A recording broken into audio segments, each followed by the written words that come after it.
Olá, eu sou Estevam. Estamos aqui no estúdio 2 do Sistema Stark de Educomunicação, que fica na escola Presidente Costa e Silva, em Guarapari, no estado do Espírito Santo. Hoje teremos convidados mais que especiais, porém você só descobrirá quem são depois da vinheta. Roda a vinheta!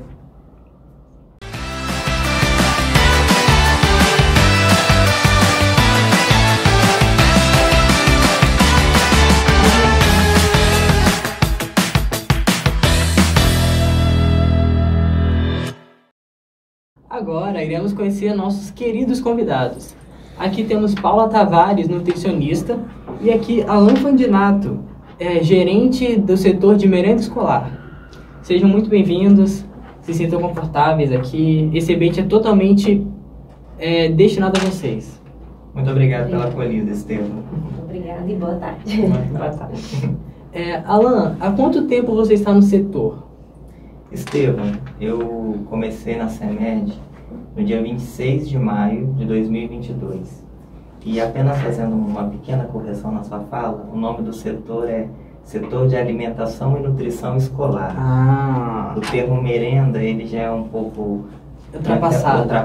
Entendi. Aí não é Peço só perdão. alimentação. O setor também visa a nutrição. Por isso que ele teve essa adequação na nomenclatura. Certo. Então é setor de alimentação e nutrição. Escolar. Escolar. Isso. Muito bem, excelente. E quais as funções que você gerencia?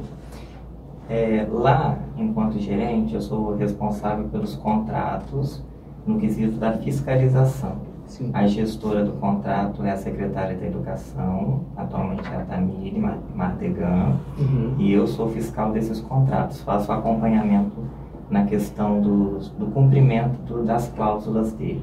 Entregas, pagamento, notas fiscais, se o fornecedor está entregando no prazo, essas questões burocráticas. Interessantíssimo. Então, no caso, você fiscaliza somente o que tem a respeito, né, dos produtos?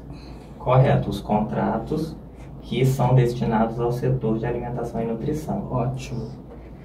E qual foi o maior desafio que você enfrentou?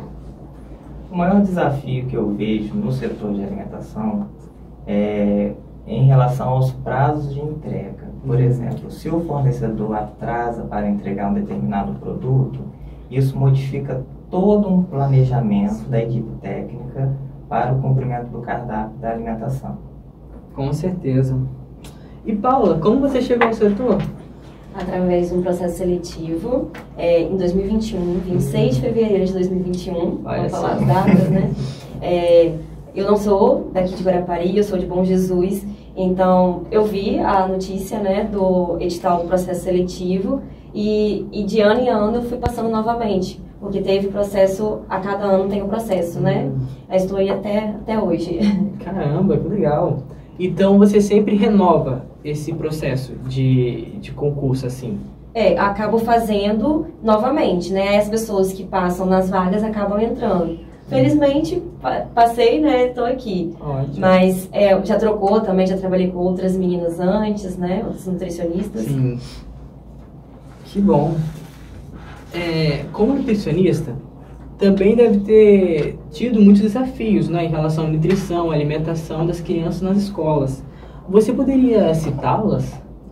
O maior desafio, acho que nosso, como nutricionista, é conseguir fazer as crianças se alimentarem melhor, né?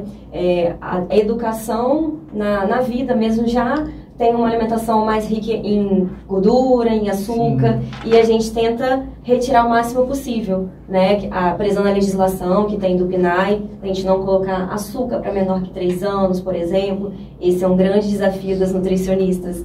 Colocar em alimentos que não têm açúcar, né? Sim. E conseguir que eles consumam. Adolescentes que já sabem o que querem comer, têm o poder da escolha, né? E colocar alimentos que são mais agradáveis, né? Tudo nutricionalmente adequado. Então, acho que os desafios da nutricionista acaba sendo isso. Conquistar, né, os alunos para eles conseguirem se alimentar bem. Sim, é importante, né, essa educação, não é mesmo? Alimentar. Você poderia falar mais sobre o PNAE? Então, o PNAE é um Programa Nacional de Alimentação Escolar e ele tem a legislação em relação a tudo que a nutricionista tem que seguir, né? Então, lá coloca como deve ser uma alimentação saudável, quantidade de carboidrato, proteína, lipídio, dos micronutrientes também, né? Cálcio, ferro, fibras, que tem que ter em cada cardápio. Lá é dividido por modalidades, então tem para creche, tem para fundamental, para o EJA, são todos diferenciados. Lá na legislação também que tem o valor do repasse, então cada modalidade tem um repasse do valor diferenciado, então por dia, né? Então cada criança recebe um valor para se alimentar. Então, por exemplo, no fundamental seria 50 centavos em relação ao governo federal, porque o PNAE é um programa do governo federal. Sim. Lá também tem a parte da agricultura familiar, que tem a legislação, né, que 30% desse valor repassado tem que ser comprado, né, da agricultura local. Então, tem todas as questões das merendeiras, de treinamento, como que deve ser, por lá também. Então, você citou que é muito valorizado os agricultores locais, né, os familiares. Sim. Você poderia mais falar sobre como vocês escolhem esses agricultores? Vocês vão nas plantações, averiguam, né, a situação? Então, para os agricultores também é aberto um edital, né, que se chama chamada pública. Assim como os fornecedores, a gente também faz uma listagem dos alimentos que a gente precisa da agricultura local. Então, questão tanto natural ou se tiver alguma cooperativa também, né? E ali vai abrir o edital para eles e eles que vão criar o projeto para enviar para a CEMED. Entendi. Então lá tem todos os passos, né? Se vai ser individual, porque eles podem entrar em grupo também, grupo formal, grupo informal, tudo isso. E eles vão, aí tem a data certa, né? Eles levam os documentos e ali é separado o que cada um quer fornecer. Eles têm essa liberdade, né, de escolher o que eles querem fornecer. Que excelente. Alan, o seu setor lida ou lidou, né, com casos de desperdício de alimentos nas escolas? Infelizmente, em Guarapari não é diferente do restante do mundo. Algumas escolas a gente observa que há desperdício de alimento, mas não por ser intencional. Podemos dizer que fazer merenda é um ato muito difícil. Sim. É difícil porque calcular a quantidade de crianças que vai comer em um dia, claro que vai muito do tato da merendeira ou do merendeiro em questão, mas a gente observa que algumas escolas, quando nós vamos fazer visitas técnicas, a sobra é um pouco além do que deveria acontecer e, consequentemente, gera desperdício. Sim. Como vocês conseguem resolver esse caso de desperdício? A resolução é bem difícil, mas nós criamos mecanismos para evitar o desperdício, porque no início do ano, quando as pessoas são contratadas para trabalhar nas cozinhas, elas passam por um treinamento ministrado pelo nosso setor. E elas têm a oportunidade de ouvir todas as orientações que são retiradas de 2 documentos já feitos pelo setor de alimentação e nutrição, que é o POP, Procedimento Operacional Padrão, e o Manual de Boas Práticas. Esses documentos, cada escola possui uma guia e fica disponível para que o profissional tenha acesso e se oriente, se capacite, porque também não tem como nós estarmos presentes em todas as escolas. Sim, com certeza. A gente conta muito com a ajuda do profissional envolvido e também do diretor da escola, que é o responsável por tudo que acontece dentro da casa. Entendi. Cada escola é uma casa, então tem um diretor para isso. Sim. E nós somos o apoio dele. Isso mesmo. Você poderia desenvolver mais um pouco sobre o POP? Comentar mais sobre ele? Eu acredito que essa fala cabe melhor à nutricionista. Então, são 2 documentos, né, que são exigidos na parte de unidade de alimentação e nutrição, que seria a cozinha. Foram elaborados pelos nutricionistas do setor, porque o POP e o manual tem que ser de acordo com o local. Sim. Então, todas as partes que a gente via, né, que precisava melhorar, a gente colocou no POP. E nele mostra cada utilização de cada equipamento, por exemplo, como que vai utilizar um liquidificador, como que vai higienizar, tempo que vai higienizar a cozinha, as paredes, a lavagem, né, de cada utensílio. Então, cada parte, né, tem uma data específica, questão de higienização também de vegetais, como que tem que ser, porque tudo é padronizado, né? Então, tem tudo isso escrito no manual também. Então, as duas coisas. Eu percebo que há uma grande organização, não é mesmo? Sim. Na data das entregas dos produtos, na limpeza até mesmo, não é? E me diga, como é feito o cardápio das escolas? Então, o cardápio é de acordo com a modalidade de ensino. Então, a gente tem cardápio para creche, que são os berçários, né, maternal, para o fundamental, que é diferenciado, para as escolas integral também, que elas têm lanche a mais, né, do que apenas a refeição igual ao fundamental. Também para o EJA, que é diferenciado. Cada um é baseado na legislação do PNAE também, em valor calórico, carboidrato, proteína, gordura, né, que são os lipídios, cálcio, ferro, fibra, que em todos os cardápios contém. Então, quem quiser, né, ter acesso, a gente colocou isso já há uns 2 anos no cardápio, né, para mostrar semanalmente qual o valor calórico. E ali a gente sempre coloca em um alimento mais colorido, a combinação, consistência, né, que tem que ser de acordo com a modalidade também. E nas educação nutricional também, a gente acaba perguntando os alunos, preferências, né? Tudo isso acaba envolvendo, porque os hábitos das crianças também a gente acaba acatando, né? Então, tem crianças que não comem determinado tipo de alimentos, então a gente tem que adequar também. Crianças com restrição alimentar também diferenciado, então intolerantes à lactose, que tem a doença celíaca, né? Tudo isso é diferenciado para elas. Então, enquanto é feito o cardápio, é sempre levado em consideração a cor. Você poderia explicar por quê? Então, cada alimento, cada cor, né, tem um nutriente específico. Então, como a gente precisa de vários micronutrientes, a gente precisa um pouquinho da cor de cada um para ter um alimento completo. Então, ele seria nutricionalmente completo por causa disso. Por exemplo, o arroz e o feijão. Para eles serem completos, os dois, eles têm que estar juntos. Então, o aminoácido que falta em um tem muito no outro, e o que falta, por exemplo, no feijão tem no arroz. Então, os dois juntos se completam. Então, tudo isso a gente leva em consideração também. O clássico arroz e feijão, o clássico arroz e feijão. Presente na mesa do brasileiro. Exatamente. Excelente. Uma curiosidade, qual a maior diferença entre o cardápio de educação infantil para o do ensino fundamental? Então, principalmente a consistência, né? A gente tem que tomar muito cuidado, porque o paladar é diferente, a forma, né, de mastigação, eles estão aprendendo.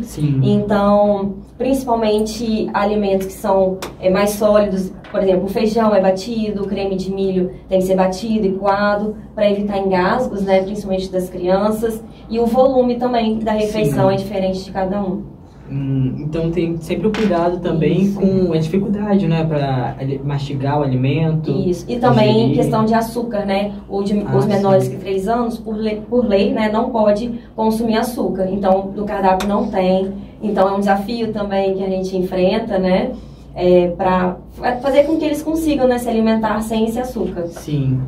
Você poderia explicar por que é tão grave assim, dar tanto açúcar para as crianças? Sim, a nossa alimentação já tem que ser, né, modificada desde a infância, porque vai levar a adultos com alguma doença, né, principalmente diabetes, que é uma das maiores, né, doenças que nós temos, a obesidade, excesso de peso. Então, a gente já educa agora eles pequenos, né, que já faz esse mal, né, para a saúde deles, para que futuramente eles consigam se alimentar, né, melhor, ter escolhas melhores também. Então, tudo que pode causar cárie também, né, o açúcar também tem essa questão, não é só da nutrição em relação à quantidade de micro e macronutrientes, mas a questão também de mastigação, tudo isso está envolvido.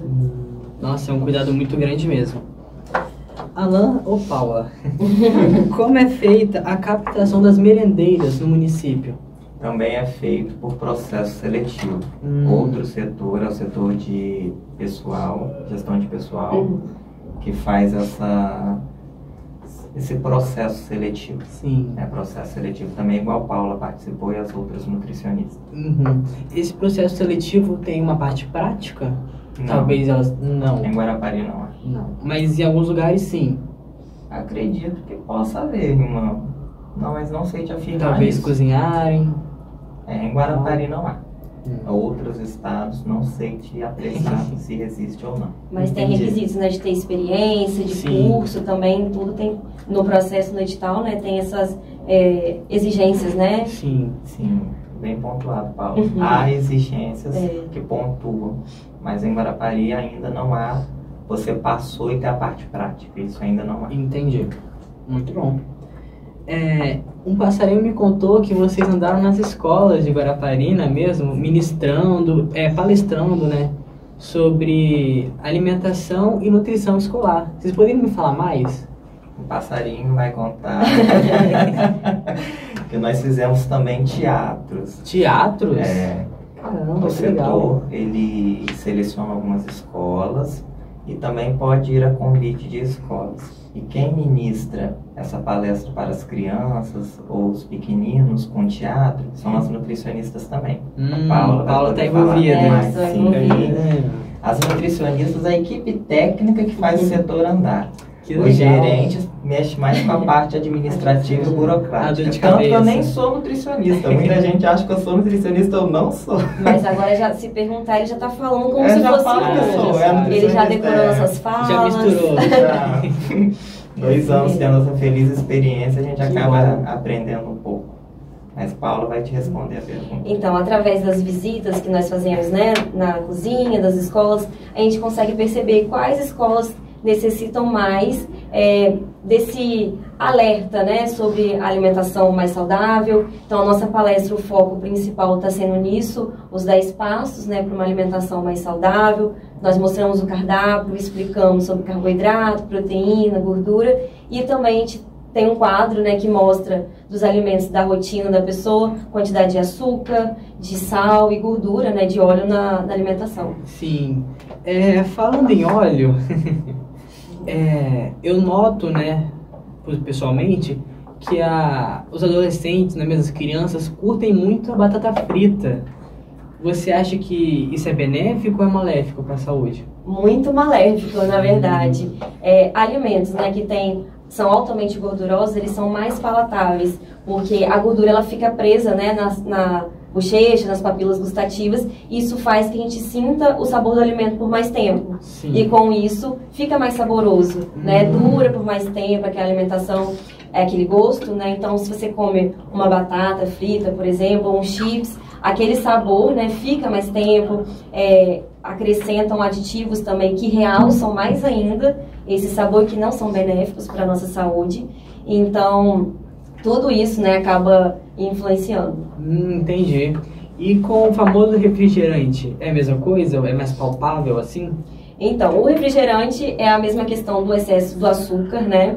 A gente tem falado isso muito na educação nutricional também, em questão de açúcar e corante, que tem no refrigerante, e também em relação ao refrigerante zero, que muitas pessoas acham que o refrigerante zero é mais saudável, mas a única diferença é que ele não tem o açúcar, mas ele tem os adoçantes artificiais também, que também não são benéficos para o nosso organismo. Então, a quantidade de corantes é praticamente a mesma, né? Então, é como se fosse trocar 6 por meia dúzia, né?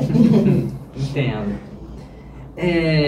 Em relação às escolas que vocês estiveram, fiquei sabendo que vocês estiveram também aqui no Costa e Silva, não é mesmo? Onde estamos gravando esse podcast.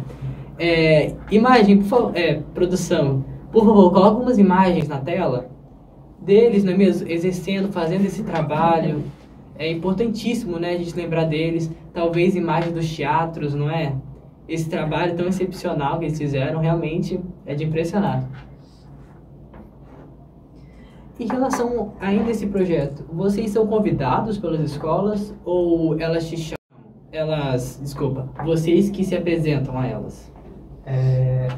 Montamos um cronograma de visita às escolas técnicas e também um cronograma de visitas para EAN, Educação Nutricional Alimentar. Sim. Esse mês de maio, eu dediquei todo ele à EAN. Então, foi um intensivão de EANs nas escolas. Entendi. Mas também vamos a convite. Acontece as duas coisas. Excelente. Qual o maior objetivo dessas visitas nas escolas? Principalmente alertar os alunos, né? Educar os alunos, né?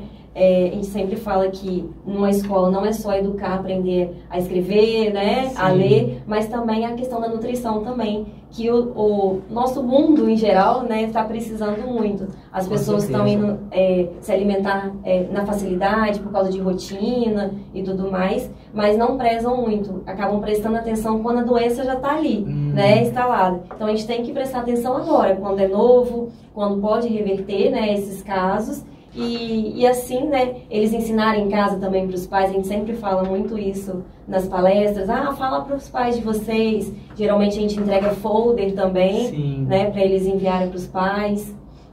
Nossa, que bom. E em relação à prevenção de doenças, é possível prevenir doenças apenas controlando a alimentação? São várias coisas que a gente acaba prevenindo, né? Sim. Alimentos melhores, também a prática de atividade física, a gente tem que falar muito de saúde mental hoje em dia também, né? Então são essas três coisas, tanto de nutrição, a parte física, né, e mental tem que estar alinhado. Com certeza. Uma grande polêmica é a cantina, não é mesmo? Tem jeito que às vezes os alunos reclamam porque alguns produtos não podem ser vendidos. Sabe, aquela cantina que fica do lado, que fica vendendo doce, vendendo bala, salgado. Existe alguma lei nacional ou municipal que proíba isso? Felizmente, em Guarapari, a Secretaria de Educação emitiu uma portaria de número 004 de 2023, em que legisla os alimentos que podem ser consumidos em cantina, e as escolas são obrigadas a obedecer essa legislação. Entendi. Quais são os alimentos que não podem ser vendidos, de acordo com essa legislação? Chocolate, Bala, chiclete, pirulito, salgados fritos, salgados que tem embutidos, né? Principalmente. Então a gente deixa fritura, não pode, pastel frito. A famosa coxinha, né? A famosa coxinha também não pode. Né? Então, esses chips, né? Refrigerante Sim. não pode. Esse suco de caixinha também, que a gente acha que tem muita gente que acha que é saudável e não é. A gente também acaba não permitindo, Sim. né? Mas é interessante também pontuar, Ramon, o que pode ser vendido. Sim. Um pão de queijo, um suco natural, um picolé, Um sanduíche, né? Natural também. sanduíche assado, de frango, entendeu? Muito bom. Em relação aos sucos, e o suco de pó? Aquele Tang, talvez, também não pode ser vendido? Não pode ser vendido porque o suco, né, de pó, ele é basicamente açúcar. Então, 99% do suco de pó é basicamente açúcar e corante. Então, eles sempre colocam, né, aroma, a cor ali, para fazer com que as pessoas achem que é suco natural, mas não é. Sim. Em relação ao cliente, né, a pessoa que está consumindo o produto, achar, existe alguma lei que proíba, talvez corantes, muitos corantes, o uso excessivo de corantes, né, no produto, ou talvez o uso de sódio? Então, tem alguns corantes que são proibidos no Brasil, por exemplo, né? Então, assim, a quantidade vai depender de cada produto. Sim. Então, tem limites também, cada um vai ser, né, uma quantidade, mas tem alguns que são proibidos por já terem estudos que são cancerígenos, né? Então, tem esses alertas. Tem essa preocupação também. E hoje em dia também, as embalagens nos rótulos tem a nova legislação, que mostra que tem alto em sódio, alto em gordura, que isso foi uma inovação também da indústria, para as pessoas saberem, porque tem muita gente que não sabe ler uma tabela nutricional, uma lista de ingredientes, né, não sabe a quantidade, e essa parte na frente do rótulo já chama atenção para o próprio consumidor. Muito bem, nós falamos da cantina, não é mesmo? Os produtos são vendidos dentro da escola, mas e os produtos vendidos fora? Talvez numa barraquinha do lado. Também existe alguma lei que proíba ou já foge da jurisdição? A portaria também proíbe. Também proíbe? Estabelecimentos que são, por exemplo, na porta da escola. Não pode. O diretor tem que ficar atento e pedir com que o ambulante se retire. Entendi. Importantíssimo. em relação à leitura do valor nutricional, vocês também ensinam isso nas suas palestras? Sim, nessa palestra a gente acaba mostrando, né, a questão de carboidrato, proteína e lipídio, né, com o que eles fazem, né, a gente mostra o cardápio, mostrando o valor calórico total, explicando que é semanal, porque como vem na tabelinha, né, a gente mostra que ele é semanal, cálcio, ferro também em miligramas, tudo isso acaba sendo abordado em alguma educação nutricional específica. Muito bom. Então vamos agora à nossa última pergunta, não é? Aquela pergunta mais importante. Paulo, você tem alguma dica, algum conselho, talvez até mesmo um caminho a se seguir, não é? Para ter uma alimentação saudável? Sim, acho que o equilíbrio, né, funciona, o básico ele sempre funciona. Já ouvi muita gente falando assim, mas o básico é se alimentar sem açúcar, gordura, praticar atividade física. Sim, a gente tem que pensar que estamos fazendo pela gente, pela nossa saúde, pelo nosso futuro. Ninguém quer ser um idoso que tem que usar medicamentos, né? Então a gente tem que se cuidar agora, principalmente crianças, né? A obesidade, o excesso de peso juntos, no Brasil eles somam quase 75%, então isso é um número muito alarmante, né? Então a gente tem que dar valor à nutrição, dar valor a uma alimentação mais natural, mais saudável, e acho que é basicamente isso, o equilíbrio, manter sempre o equilíbrio. Nada é totalmente proibido, sim, algumas vezes vão ser consumidas, mas a gente tem que ter noção do que pode ser consumido poucas vezes, né, e outras muitas vezes. Entendi. Então o equilíbrio é a chave. É a chave, isso. Olha, muito obrigado os dois pela gentileza, pela humildade de nos ajudar e de aceitarem o nosso convite, não é mesmo? Vocês têm alguma consideração final, algo que gostariam de dizer para o público, não é? Eu gostaria de dizer que a alimentação escolar é feita por muitas mãos. Tem muita gente envolvida. E que a Prefeitura de Guarapari também dispõe de canais para que a população participe na construção de uma alimentação mais adequada. Então, qualquer irregularidade que você observa na escola, que a sua criança reclama em casa, você pode entrar no site da Prefeitura, pelo canal da ouvidoria, da merenda escolar, e nos ajudar a fazer uma alimentação melhor. Porque estamos, enquanto CEMED, trabalhando para que tudo flua da melhor forma possível. Mas são muitas mãos envolvidas, então a participação de todos na construção disso é fundamental. Muito bom.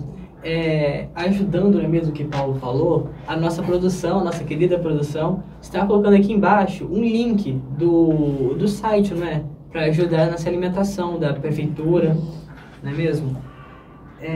Você quer falar, né, Paulo? Pegando o gancho, né, no que o Alan estava falando, em relação também às merendeiras, que o nosso trabalho não seria nada sem elas, né? Nós mandamos alimentos, elas têm que produzir, é um local, né, que é um trabalho difícil, então a gente tem que parabenizá-las também, né? O treinamento acontece todo ano, então todas elas têm essa experiência já, então a gente deixa aqui o parabéns para elas, para os diretores também que acabam acatando a questão da portaria da cantina saudável, que nós sabemos que é muito difícil também, sim, porque os alunos reclamam, né, querem comprar as coisas, mas todos juntos, né, fazem uma alimentação melhor. Então é isso que a gente sempre deixa nosso agradecimento.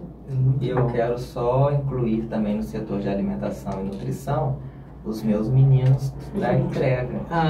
Sim, com certeza. O motorista Luiz e os auxiliares Carlos e Darcy. Olha só. E a equipe da alimentação também é formada pela nutricionista Tássia, Letícia e Daniela. Olha, aí está o crédito, não é mesmo? Por esse trabalho tão compreensivo. Muito bem. Obrigado a vocês por acompanharem o nosso podcast e nos acompanhem nas redes sociais também, aqui embaixo, ó. Embaixo da tela mesmo, você pode ver aí, nos acompanhar. Temos vários podcasts também tratando de outros assuntos, máximo profissionalismo, não é mesmo? Bom, e visite o nosso website também. Até a próxima!